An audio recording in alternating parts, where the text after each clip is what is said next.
Hello दोस्तों, नमस्कार। मैं हूँ अचंतिया। स्वागत करती हूँ भोजपुरी लोकगीत स्टार के चैनल पे। आप सबका भोजपुरी लोकगीत स्टार के चैनल पे आप सभी का स्वागत है। और हम दोनों बहन मिलके बहुत ही प्यारा नाच गीत सुनाने जा रहे हैं। कहरउआ नाच गीत कैसे लगेगा कमेंट में जरूर बताना। और कहरउआ नाच गीत इस चैनल को ढेर सारा प्यारा आशीर्वाद देना, सपोर्ट करना। और बोलिया बोलेलु गोरी जब मुस्काई के, गोलिया बोलेलु गोरी जब मुस्काई के, जब मुस्काई के लाखों आशिक मर जाले झूलनिया तर दबाई के, लाखों आशिक मर जाले झूलनिया तर दबाई के।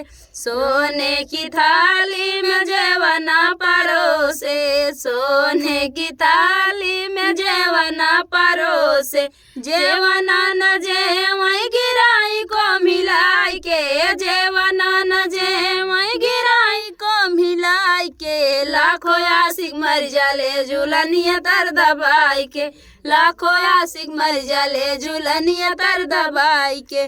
बोलिया बोलेलु गोरी जब मुस्काई के, बोलिया बोलेलु गोरी जब मुस्काई के, जब मुस्काई के लाखों आशिक मर जाले झूलनिया तर दबाई के, लाखों आशिक मर जाले झूलनिया तर दबाई के। झझरे गेड़ूलवा गंगा जल पानी, झझरे गेड़ूलवा गंगा जल पानी, गेड़ूला न घोटाई गिराई को मिलाई के, गेड़ूला न घोटाई गिराई को मिलाई के, लाखों आशिक मर जाले झूलनिया तर दबाई के, लाखों आशिक मर जाले झूलनिया तर दबाई के।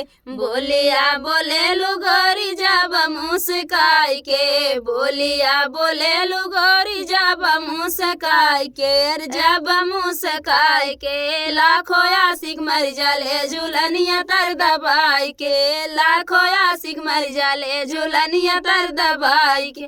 लाची लवांगी के बीरा जोराए, लाची लवांगी के बीरा जोराए, बीरवा न कूचई गिराई को मिलाई के, बीरवा न कूचई गिराई को मिलाई के, लाखों छैला मर जाले झूलनिया तर दबाई के, लाखों छैला मर जाले झूलनिया तर दबाई के, झूलनिया तर दबाई के, झूलनिया तर दबाई के, लाखों छैला मर जाले झूलनिया तर दबाई के। तो फ्रेंड गीत कैसा लगा कमेंट बॉक्स में बताइएगा। और ये सिस्टर संडे के दिन आई थी, आज 2 संडे पहले, तो रात हो गई थी क्योंकि ये बहुत दूर से हैं। कहाँ से? गोरखपुर से हैं। और आते आते इनको शाम हो गई और हमारे यहाँ रहने की जगह थी नहीं, इसीलिए मैं इनको भेज दी थी और बोली थी कि मैं गीत मुझे टाइम मिलेगा तो मैं ज़रूर बना के आपको दे दूँगी, आप अपने घर पे टाइम से पहुँच जाइए। तो आज मुझे टाइम मिला तो मैं दीदी के लिए गीत बना रही हूँ। कैसे लगा कमेंट बॉक्स में बताइएगा और प्लीज़ इनके चैनल को ज़्यादा से ज़्यादा प्यार और दुलार दीजिए।